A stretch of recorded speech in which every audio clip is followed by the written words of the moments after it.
Todo mundo quer saber o que fazer para viver mais, mas quase ninguém se pergunta como viver melhor, mesmo quando o tempo é curto. Aliás, principalmente quando o tempo é curto.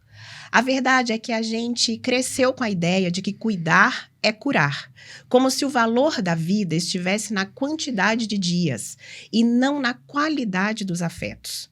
Mas e quando a cura não é mais possível? Quando o diagnóstico já não deixa espaço para a esperança, o que ainda pode ser feito? É aí que mora o mais bonito, porque é nesse momento que o cuidado se mostra inteiro, profundo, transformador. É quando escutar vira tratamento. É quando acolher vira alívio. É quando estar vira verbo mais forte que fazer. Hoje o Vírgula abre um espaço de pausa e de presença. Começa aqui uma série especial em parceria com o projeto Dando Voz ao Coração e o movimento Costurando Afetos, dedicada a olhar com coragem, afeto e profundidade para o universo dos cuidados paliativos.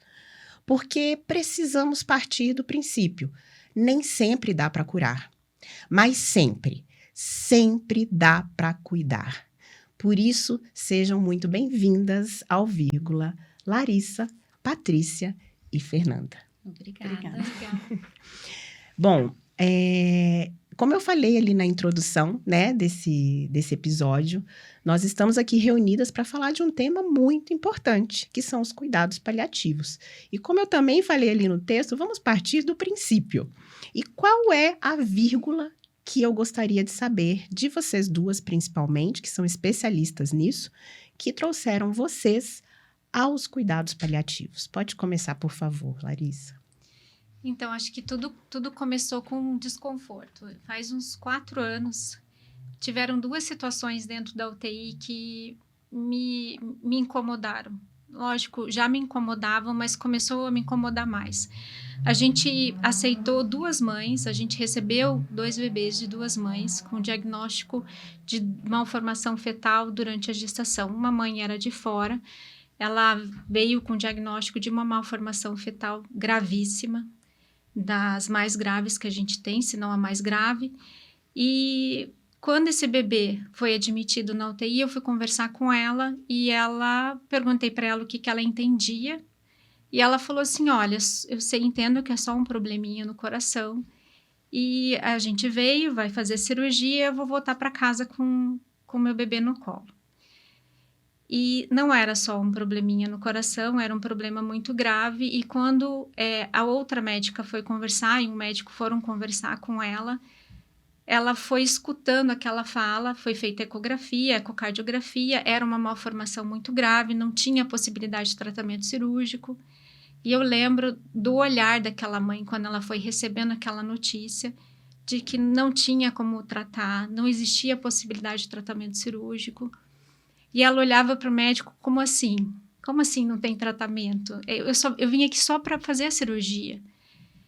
E aquilo ali me tocou, a maneira como ela olhava para a equipe de saúde inteira, sabe? E a falta de compreensão já lá no pré-natal do que acontecia com o filho. E uma outra situação, era uma criança com uma malformação do sistema nervoso central, era uma hidrocefalia, a mãe entendia que era uma hidrocefalia, ia colocar uma válvula, ia também para casa, a criança ia ter uma vida normal. A criança foi admitida na UTI, a criança precisou ser reanimada em sala de parto, a criança nunca respirou, nunca se movimentou, nunca abriu os olhos e mantinha uma hipotensão. A pressão, a gente nunca conseguiu manter a pressão arterial da criança, mesmo com todo o tratamento. Descemos ele para tomografia e ele tinha uma malformação extensa de cérebro e tronco cerebral. E a gente entendeu através daquele exame de imagem da clínica da criança que toda a falta de reação da criança era por conta dessa malformação e muito provavelmente aquela criança não ia conseguir sobreviver fora do respirador, ela não iria abrir os olhos, a gente não ia conseguir melhorar a pressão arterial e ela evoluir com uma falência de órgãos. E eu fui conversar com essa mãe. Estava no meu plantão quando a gente pegou o resultado do exame, que a gente discutiu em equipe, E eu fui conversar com ela. E ela olhava assim para mim, ela falou, doutora, mas era só uma aguinha na cabeça. Era só uma aguinha na cabeça, tava ela e o pai. E daí eu falei assim, infelizmente é muito mais do que isso, né? A gente não queria te falar isso, mas é uma alteração muito grave do cérebro, né? E do tronco cerebral. E ela olhou assim para mim, então eu vou te fazer uma pergunta, doutora. O que eu faço com o quarto dele? O que eu faço com o quarto dele? E aquilo me impactou. Eu estava com a residente, que hoje em dia é neonatologista, e a gente ficou sem ter muito o que falar. E eu saí daquela reunião com aquela mãe e falei, nunca nenhuma mãe vai passar por isso. Não, eu preciso fazer algo. Né? Porque uma coisa é a gente entender que existe um problema e a gente virar as costas e fingir que não está acontecendo. E outra coisa é você falar assim, eu preciso fazer um movimento. Eu preciso montar hoje o ambulatório para essas mães para a gente poder conversar com elas no pré-natal. E na mesma época eu conheci um amigo, através de um amigo médico, o Dr. Leonardo, que me apresentou o mundo dos cuidados paliativos. E quando ele começou a falar de cuidado paliativo, eu falei, meu Deus, aonde estava esse cuidado que até hoje eu não tinha acesso a ele? Então, a gente tem muito pouco acesso, tinha-se muito pouco acesso ao cuidado paliativo. E eu me apaixonei por aquele conceito. E junto, iria começar um serviço de cuidado paliativo no meu hospital. Eu fui chamada pela médica que ia começar e ela também queria montar esse ambulatório com gestantes. Eu nem sabia que tinha esse nome de cuidado paliativo e ela veio, conversou comigo, a gente conversou. E eu acho que na outra semana a gente já montou o serviço, o ambulatório. E aí eu fiquei 4 anos nesse ambulatório e hoje é a menina dos meus olhos e é onde eu mais me realizo na medicina. E aí que eu comecei a orientar e conversar com essas mães, com essas famílias, para que elas chegassem na hora do nascimento dessas crianças com mais entendimento, entendendo que ela pode esperar dessa criança, amparada, porque não é só o conhecimento, é um amparo que o cuidado paliativo dá. Então, eu comecei assim, com várias coisas acontecendo, mas principalmente com o desconforto e com o sentimento que a gente precisa fazer algo. Uma mãe não pode passar por isso. Ela precisa se preparar. Essa família precisava ter se preparado. Era um direito dessa família se preparar.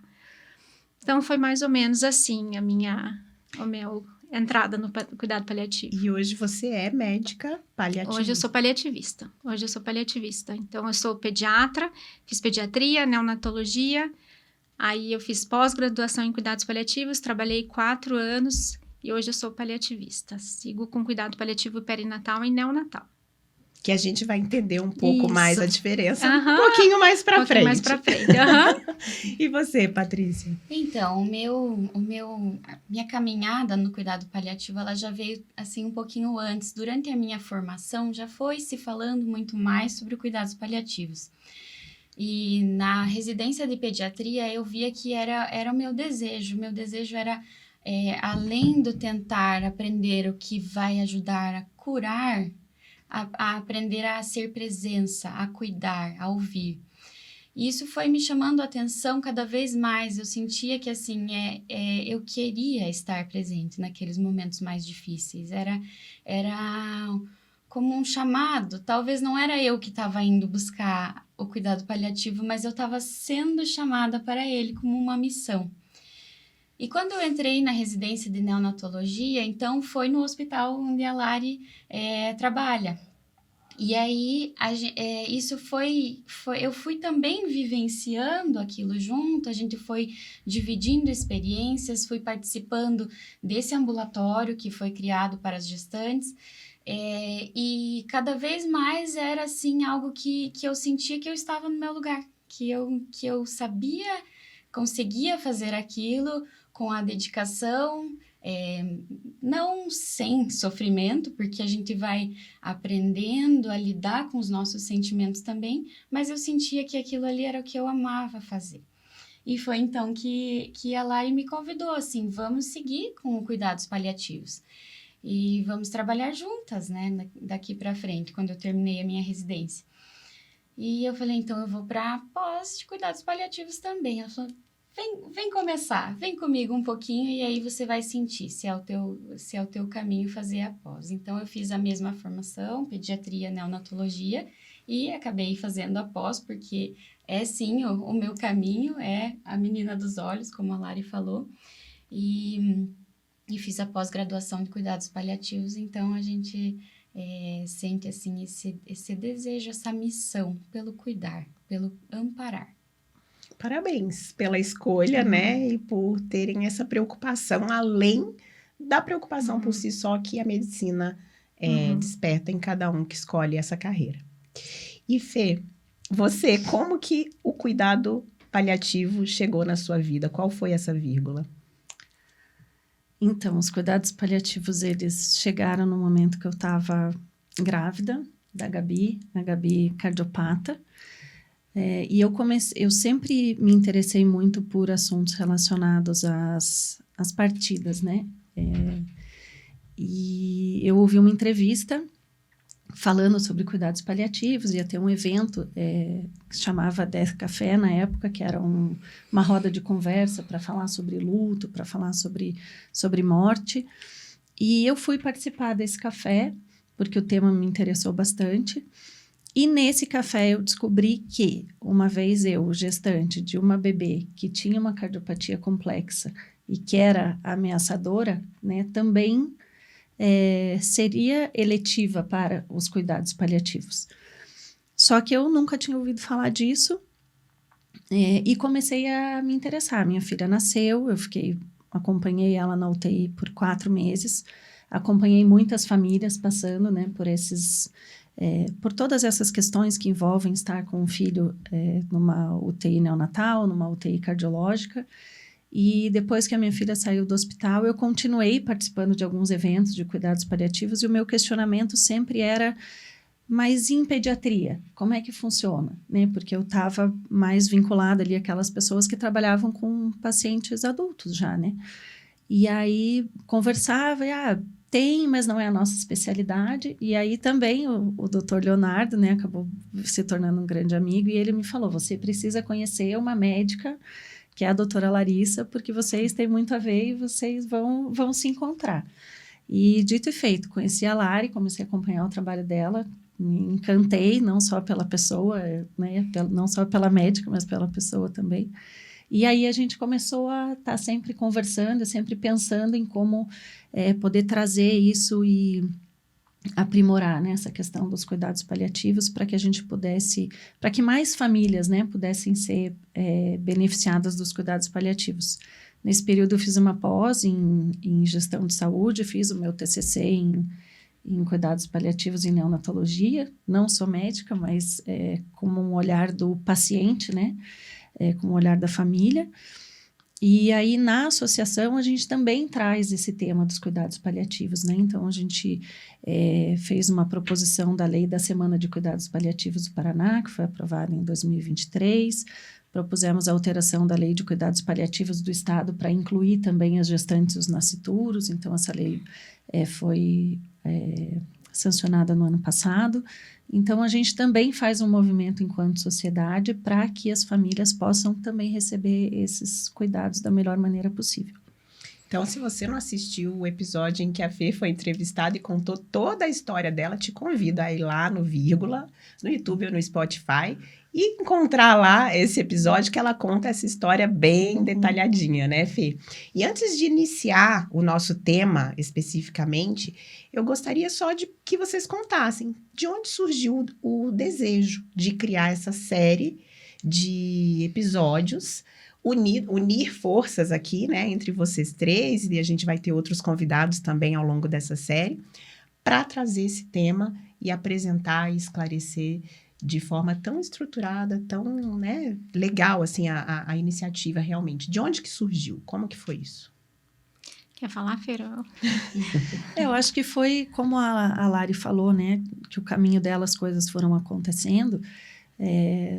A Lari e eu, a gente sempre conversa muito, e um dia a Lari estava incomodada, né, com algumas situações que tinham acontecido no hospital, e nós fomos tomar um café. E eu recém tinha vindo gravar contigo o podcast aqui. E o incômodo da Lari era nesse sentido, assim, de trazer esse olhar dos cuidados paliativos, né? Não só para a sociedade, mas também para as equipes de saúde, que muitas vezes não conhecem, né? Que não têm o olhar, que não têm o cuidado, que às vezes na sua rotina do dia a dia acabam esquecendo um pouco lá o paciente humano e olhando para o diagnóstico. Então, esse desconforto acabou se tornando um desconforto para mim também. Porque enquanto família, a gente acaba presenciando e ouvindo muitos relatos, né? E aí eu fiz uma provocação, falei, Lari, e se a gente conversar com a Vi, que entende de podcast, tem uma visão... Será que não dava certo da gente trazer essa temática, né? Da gente provocar esse movimento, levar esse conhecimento de uma forma mais leve? A gente entende que é um tema que demanda muita responsabilidade, é complexo, a gente precisa falar disso com muito cuidado, mas a gente precisa falar, a gente precisa trazer essas informações. E aí a Lari gostou da ideia, sei que foi um desafio para ela, bem grande, mas a gente está bem animada. Eu também estou. Eu acho que no sentido de dar voz às pessoas também, né? Que passam por isso, para que entendam que essas pessoas precisam ter vez, precisam falar sobre isso, precisam vivenciar essas coisas. Dar voz às pessoas e aos corações. Exatamente. Quando eu comecei no cuidado paliativo, eu falei assim, só existe um caminho. Eu preciso me aprofundar nesse mundo dessas mães e dessas famílias. E eu acho que só quando você está disposto realmente a fazer isso, você consegue entender minimamente o que essas famílias passam. E eu acho que, assim, o real objetivo, né, quando eu falei com a Fer, era dar voz um pouco a essas famílias também, no sentido de como elas se sentem quando elas pegam um diagnóstico. Né? Às vezes demora um tempo para elas entenderem que é um diagnóstico grave, né? E que é irreversível, que não tem cura. Como que a gente vai construir isso? O tempo que a gente às vezes precisa dar para essas famílias. Então, eu acho que era muito mais no sentido das histórias que eu escutei e para as pessoas saberem sobre essas histórias. São histórias lindas de amor, de resiliência, de fé, de esperança, né? Então, são várias coisas juntas e daí e daí eu chamei a Paty e as outras pessoas também. Falei, bora, vamos falar um pouquinho sobre esse mundo. Muito bom. Então, para começar, vou pedir para você chegar um pouquinho mais perto do microfone. Tá. E eu vou fazer a pergunta que não quer calar. Porque é normal, eu acho. Eu pensava assim, eu já vi que muitas pessoas pensam assim, de que quando você diz entrou em cuidados paliativos, é porque vai morrer. E pelo que vocês me explicaram previamente, não é bem isso. Então, afinal de contas, doutora, o que são os cuidados paliativos? Então, tem acho que é uma visão, e era uma visão antes minha também, né, de que o cuidado paliativo era um cuidado de terminalidade. Paciente em final de vida, quando não existe mais nada que ser feito, a gente chama cuidado paliativo. O cuidado paliativo ele é uma assistência que ela é feita por uma equipe multidisciplinar, então todos que trabalham dentro do hospital, eles podem fazer parte do cuidado paliativo. E ele tem como objetivo melhorar a qualidade de vida dos pacientes, das famílias desses pacientes que têm algum diagnóstico de doença ameaçadora. Quer dizer, essa doença pode levar esse paciente a óbito, né? E como que a gente como que a gente melhora a qualidade de vida desses pacientes? Aliviando o sofrimento. E quais são as dimensões do sofrimento? Física, espiritual, social e... Biopsicossocial e espiritual. Então, a gente melhora a gente alivia o sofrimento nessas várias dimensões e quando a gente faz isso, a gente melhora a qualidade de vida dos nossos pacientes. Então, é como se fosse um braço do cuidado, né? Então, a gente está focado no sofrimento. Onde existe o gente tem o objetivo de aliviar. E daí, a gente melhora a qualidade de vida desses pacientes, não só dos pacientes, mas de todas as suas famílias, de toda a família também. Então, não necessariamente a pessoa que entra no cuidado paliativo vai morrer. Pode ser que ela se cure, mas de qualquer forma ela foi respaldada ali nessas fases, nessas Nessas esferas. doenças que são ameaçadoras à vida, a gente entra assim, o cuidado paliativo, ele entra em conjunto com o cuidado curativo, né? Então, com a medicina curativa, a gente vai trabalhando em conjunto. Tanto que existe muita discussão entre equipe que está cuidando ali do físico, né? Assim, no nosso caso ali, conversar com o obstetra, com a equipe de medicina fetal, o pediatra, junto. A gente vai fazer o melhor plano de cuidado para cada paciente e para as suas famílias, cuidando do todo, né? Então, não necessariamente é por causa do óbito, é porque está chegando a terminalidade. É em qualquer situação ameaçadora. Então, para resumir, quais são os pacientes que se enquadram nos cuidados paliativos? Todos que possuem diagnóstico de doença que possa ameaçar a vida. Sofreu um acidente. Tem indicação. Porque por conta desse acidente, um acidente grave, ele pode sim vir a falecer desse acidente. Então, a gente tem dentro, vamos dizer, num UTI, onde tem um paciente que sofreu um TCE, um trauma de crânio, e está grave, ele pode vir a morrer. Então, ele tem indicação de cuidado paliativo. Um bebê que tem uma mãe, que tem uma gestante que recebe um diagnóstico de uma malformação fetal, né? Essa malformação fetal pode fazer com que esse feto morra intraútero ou após o nascimento, ele tem indicação. O neném nasceu, tem um quadro de infecção grave, ele pode vir a falecer, ele tem indicação. Não quer dizer que ele não tenha possibilidade de cura, você pode tratar ele pode se curar e ter alta do cuidado paliativo. Mas dentro desse diagnóstico vai existir um sofrimento. E a gente vai cuidar do sofrimento enquanto ele estiver no processo da doença. Então, sempre que existe um diagnóstico que possa ameaçar a vida, seja ele qual for, tem a possibilidade de tratamento, né, curativo ou não, o cuidado paliativo é indicado.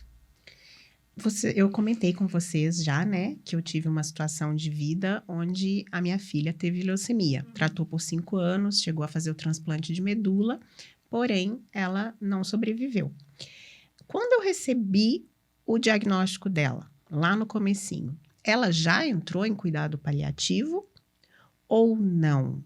Como que funciona isso? Porque vai de hospital para hospital, de profissional para profissional, ou automaticamente ali, quando, por exemplo, eu lembro que lá no comecinho, eu recebi o suporte de uma assistente social, dos psicólogos, eles vieram conversar comigo. Aquilo quer dizer que eu já estava enquadrada num cuidado paliativo ou não necessariamente? Eu não sei como foi chamado para você na situação, mas isso já é uma forma de cuidado paliativo. Você envolver um cuidado multidisciplinar que vai cuidar de todos, assim, vai te ajudar nos âmbitos ali que você está vivendo, psicológico, social, né? Assistente social entrou já te acompanhar numa situação onde sim, tinha uma ameaça à vida para tua filha, importante. Então, isso já é o cuidados paliativos, você já se enquadra, ela já se enquadrava nos cuidados paliativos.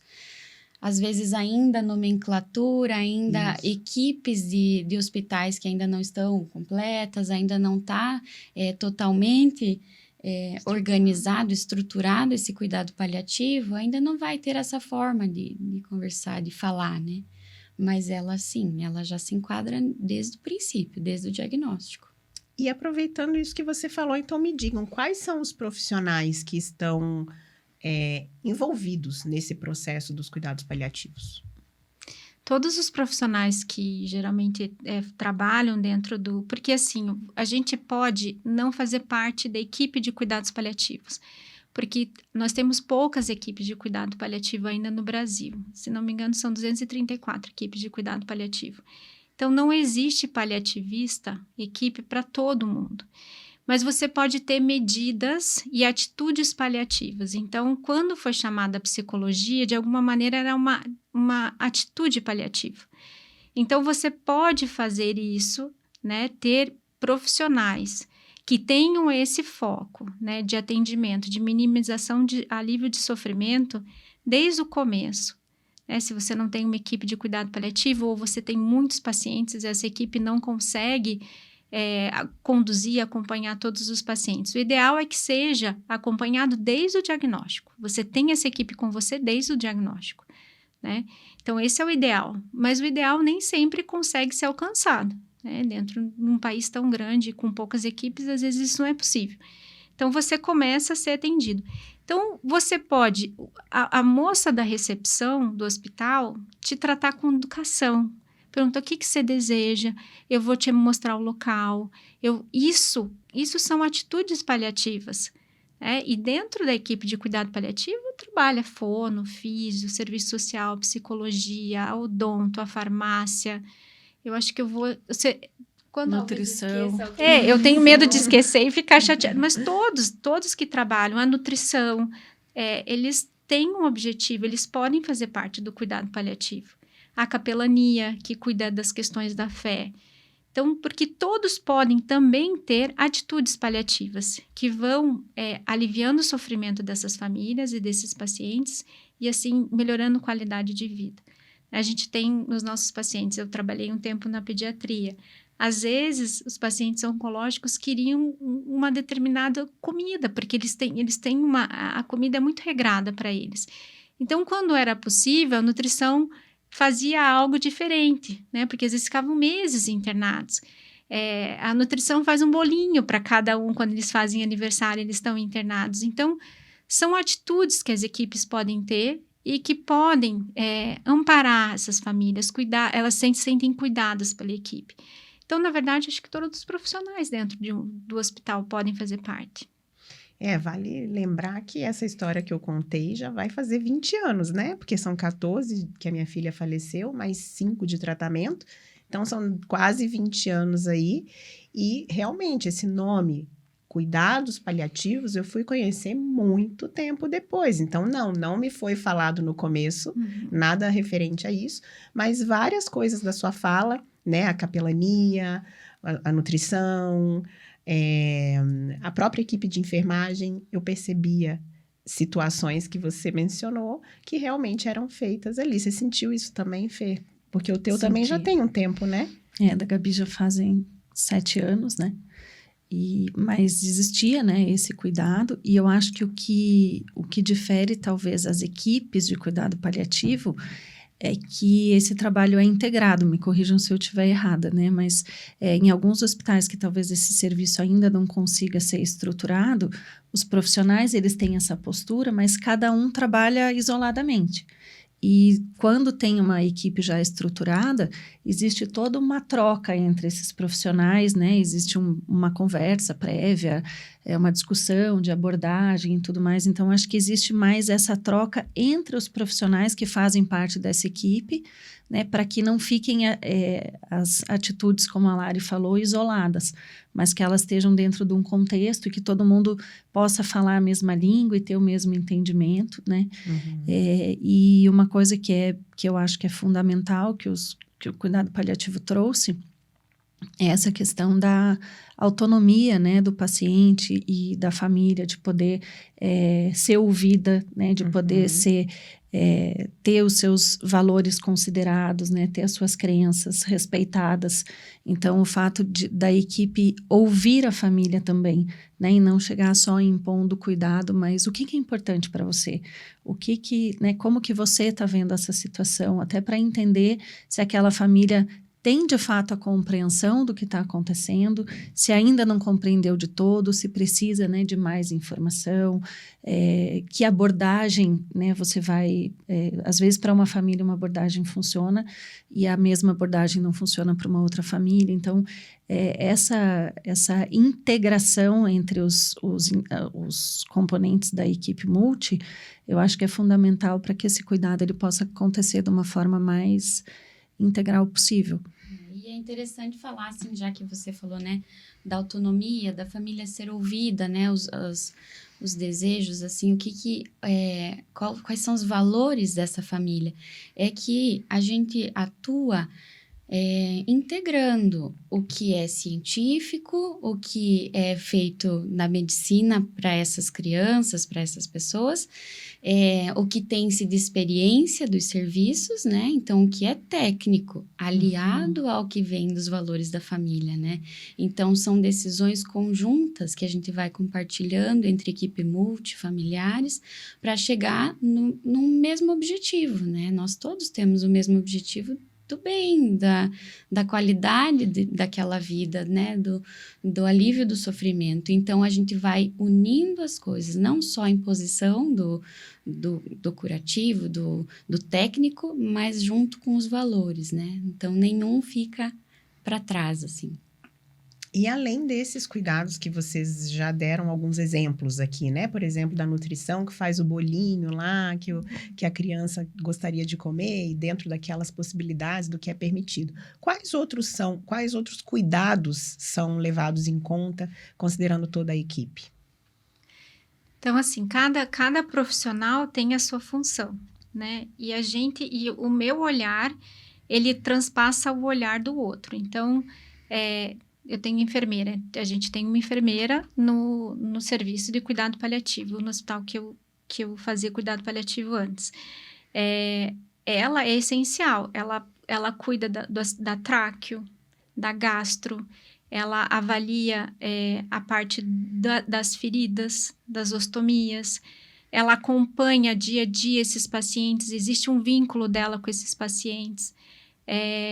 A fono atua na parte na neonatologia, né? Será que essa criança vai conseguir sugar ou não, mamar no seio? Muitas vezes é um desejo muito grande dessa mãe dar de mamar, né? Conseguir fazer com que essa criança mame no seio. Então, às vezes, ela vai trabalhar com essa criança no sentido de ver se isso é possível, se isso é seguro.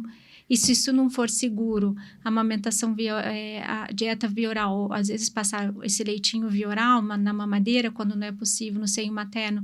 Então, se não é possível aceitar a dieta via oral, existe o que a gente pode trazer de suporte de dieta que seja seguro para essa criança? Você tem a fisioterapia, que ela vai trabalhar, vamos dizer, as crianças que têm um quadro de paralisia cerebral, ela vai melhorar a função motora dessas crianças, às vezes existe quadro de rigidez dessas crianças, ela vai trabalhar com toda a musculatura, com toda a parte óssea. Então, assim, cada profissional, ele tem um olhar. E dentro das equipes, quando a gente tem uma equipe multi, eu posso chegar para a fono e dizer assim, olha, eu sinto que ela não está conseguindo aceitar bem a dieta via oral. O que você está achando? E ela pode vir para mim e dizer assim, olha, eu estou achando essa criança muito rígida, né? Eu acho que ela está ficando muito espástica. Então, um olhar transpassa o outro. E é uma equipe. Quando a gente fazia a nossa reunião de cuidados paliativos, a equipe multi, era uma troca muito grande, né? A psico vinha com o olhar de como está essa família, como está essa mãe. A psico senta do lado dessa mãe, dessa família e conversa como é que eles estão, o que está trazendo sofrimento para eles. Ela traz para a reunião, ela traz para a equipe, tenta trabalhar isso com a família, né? Então, cada um tem uma função. O serviço social, que é uma função muito importante, porque muitas mães, quando vão para casa, elas não sabem dos seus direitos. Existem benefícios que essas crianças têm direito, né? E o sofrimento social é muito importante. Teve uma vez uma mãe que a gente demora muito, é muito difícil às vezes a gente conseguir consulta com a neuro, porque são muitos pacientes, né? E essa mãe faltou na consulta da neuro. Daí eu falei com ela, mas como que você faltou consulta com a neuro? Tão difícil conseguir essa consulta, né? Eu falei, mas o que aconteceu? Aí ela falou, ai, doutora, eu tinha R$37, estava chovendo muito. O Uber para ir era 35, eu não tinha como voltar. Nossa, eu fiquei me sentindo... Aí existe um sofrimento social que a gente não tem ideia. Então, o serviço social vai e passa essas informações para essas famílias, o que elas têm direito.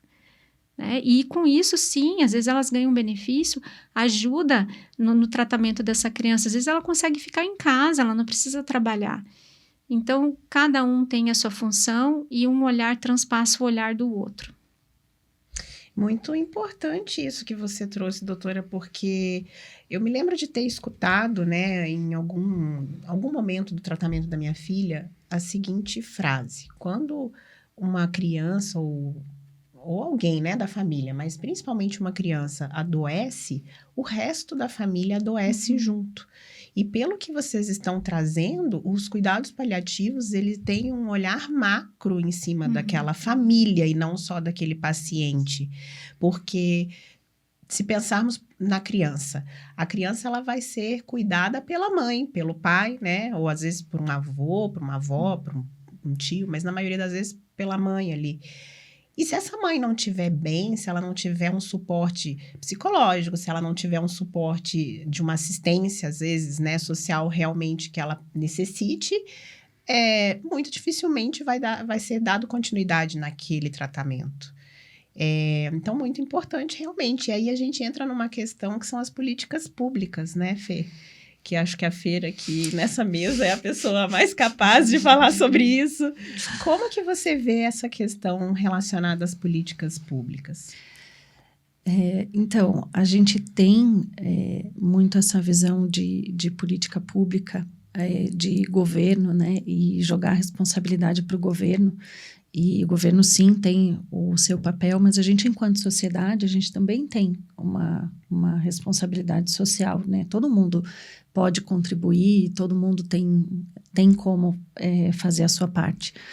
A gente estava conversando um pouquinho antes de começar a gravar, né? Os cuidados paliativos no Brasil, a política nacional começou em 2017, né? Então, teve uma portaria do Ministério da Saúde que reconheceu os cuidados paliativos, os preceitos, enfim, no âmbito do SUS, lá em 2017.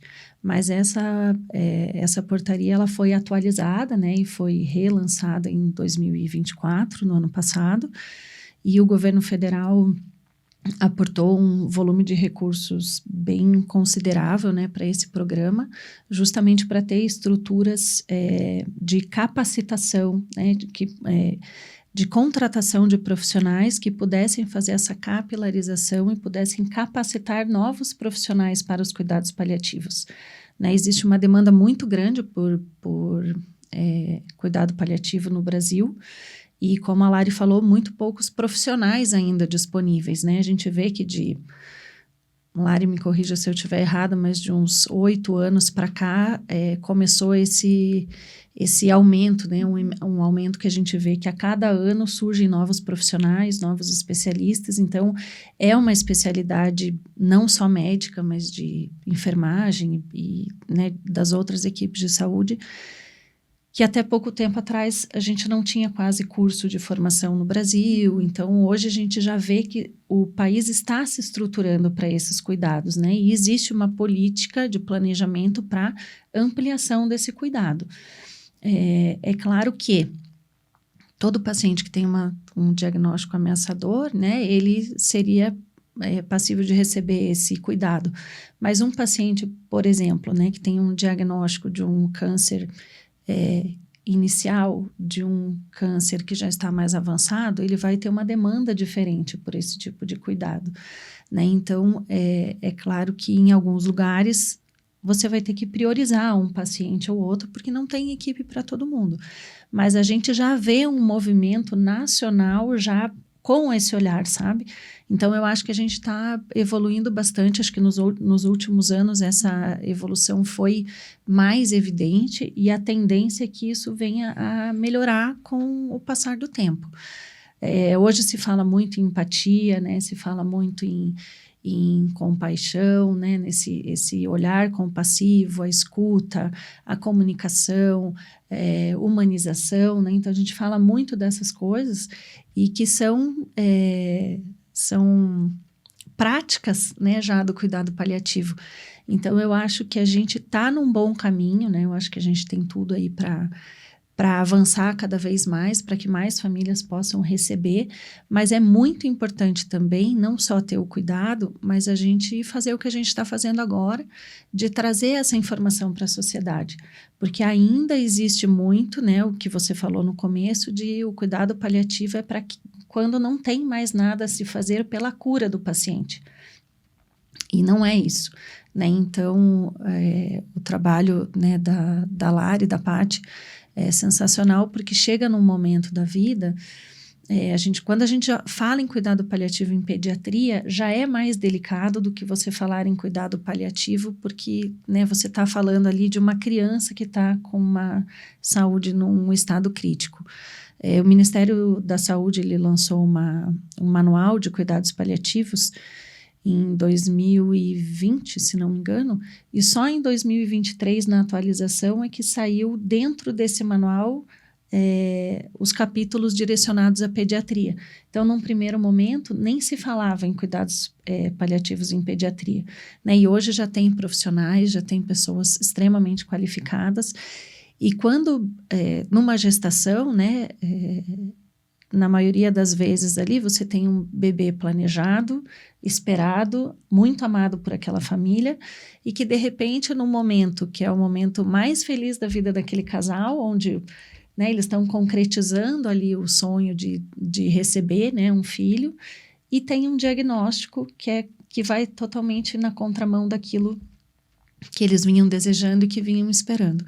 Então, essa abordagem dos cuidados paliativos, olhando já, né, para esses bebês, já mesmo durante a gestação e fazendo todo o apoio para essas famílias, ele faz toda a diferença. Porque essas famílias, elas ficam muito sozinhas, né? Elas se sentem sozinhas, elas se sentem desamparadas. Existe aquele receio, conto para as pessoas ou não conto, como é que eu falo disso? Tem um irmão, como é que você vai falar para esse irmão, que talvez o irmãozinho que ele está esperando tanto pode não sobreviver? Então, são muitas nuances envolvendo, né, toda essa família, todo esse contexto, e esse olhar é um olhar muito generoso, né, um olhar muito humano, de prestar atenção no sofrimento daquela família, não só na dor do diagnóstico, mas em todo o contexto que aquela família está vivendo, né, em toda a estrutura social onde ela está inserida, se existe uma família dando suporte para essa mãe, se essa mãe está sozinha, se essa mãe tem alguma outra questão de saúde envolvendo saúde mental, ou qualquer outra situação.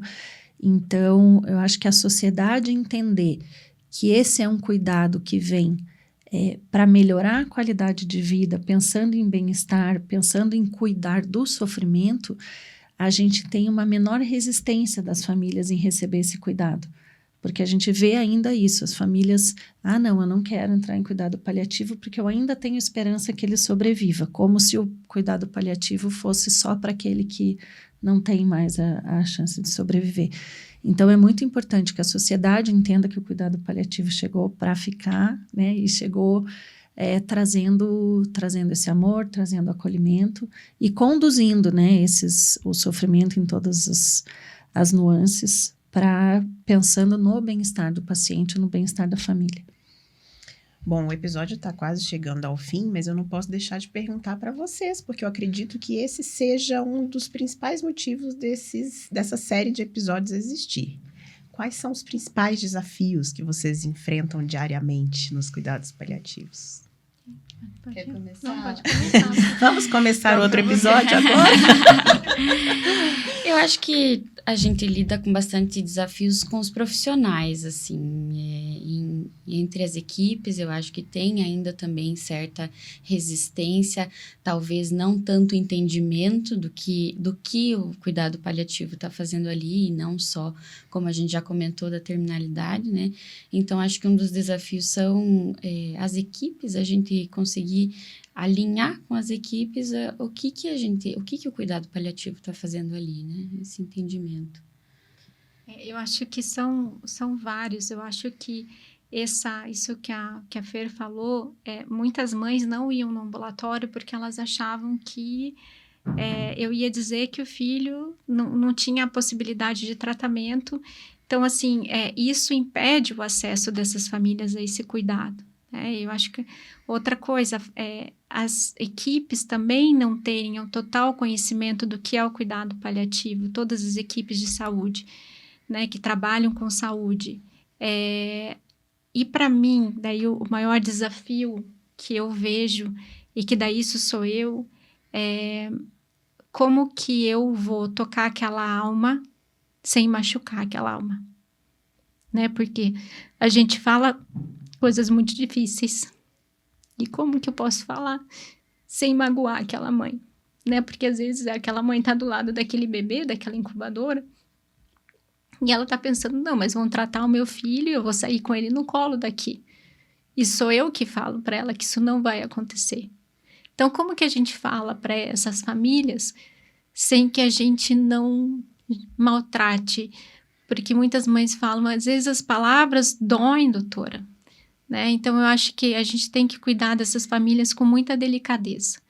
E eu acho que talvez isso para mim é o meu maior desafio, porque depois eu voltar para casa e falar, meu Deus, será que eu fiz o meu trabalho da maneira como eu deveria ter feito? Né? Será que essa mãe se sentiu amparada por mim? Será que eu falei de uma maneira acolhedora, empática, amorosa? Então, porque o que a gente fala é muito, muito difícil de ser falado. Então, esse para mim é o meu maior desafio, sabe? E também das pessoas conseguirem enxergar essa família além do que os olhos delas conseguem enxergar, né? Então, a gente tem que ver a relação dessa família com aquele ser, com aquele filho. Está muito além do diagnóstico. Às vezes a mãe fala, ele sorri para mim. E às vezes a mãe fala, não, ele não sorri porque ele não tem capacidade. Ele sorri da maneira dele e essa mãe consegue entender, consegue ver. E me dói muito quando a gente não consegue ver além do que os nossos olhos enxergam. Então, talvez isso também seja para mim um grande desafio.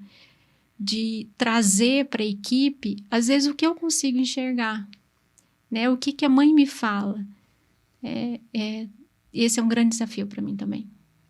E é um longo caminho que vocês têm a percorrer, né? Que vocês já trilham aí diariamente na profissão de vocês, que vão trazer agora mais luz para isso, alcançando mais pessoas por meio desse podcast, né? Então, vamos divulgar bastante, né? Para chegar a mais pessoas que precisam saber disso. Pessoas, sejam profissionais, sejam pacientes, sejam pessoas, às vezes, que nem estejam passando por nenhuma situação que, teoricamente, não precisariam saber disso, mas que, num momento da vida, pode vir a precisar. Então, acho que é uma clareza realmente necessária e que vocês trouxeram agora, começaram a trazer agora até, né, doutora? A gente estava falando antes de começar a gravação que muitas vezes o médico lá dentro do hospital fica naquele mundo, naquele universo ali tão dedicado e o mundo aqui fora às vezes passa despercebido, né? Então, vamos trazer todo esse conhecimento, todo esse trabalho para o mundo aqui fora saber também. Muito obrigada por terem confiado no Vírgula para isso. E eu quero oferecer para vocês os girassóis, porque como eu já contei para vocês, né? Mas vou contar novamente. Os girassóis, eles representam força aqui no Vírgula. Porque eles se fortalecem uns com os outros quando o sol não brilha lá fora. E eu tenho certeza absoluta que vocês, na profissão de vocês, são sol, são girassol, dependendo do momento, né? E, inclusive, entre vocês. Muito obrigada. Vamos deixar as redes sociais para o pessoal seguir? Quais são as redes sociais que a gente vai seguir a partir de agora? Gente, eu não lembro do nome da minha. Mas vocês podem, eu vou costurando deixar na descrição. Costurando Afetos, vocês podem seguir. A gente está montando a página ainda, mas um dia a gente vai conseguir. Tem bastante informação boa aí, né, para todo mundo compartilhar. Mas eu passo para você. Isso, e aí eu coloco na descrição aqui desse vídeo. E o @ Dando Voz ao Coração. E no próximo episódio, a gente vai avançar um pouquinho nesse tema, né? Falar um pouco mais especificamente sobre os cuidados paliativos perinatal. E você que não sabe o que é perinatal, você vai saber no próximo episódio. Então, fique aqui ligado, ative o sininho para que você seja notificado quando esse episódio for ao ar. Muito obrigada, gente. Até a próxima. Obrigada. E você, até a próxima, Vírgula.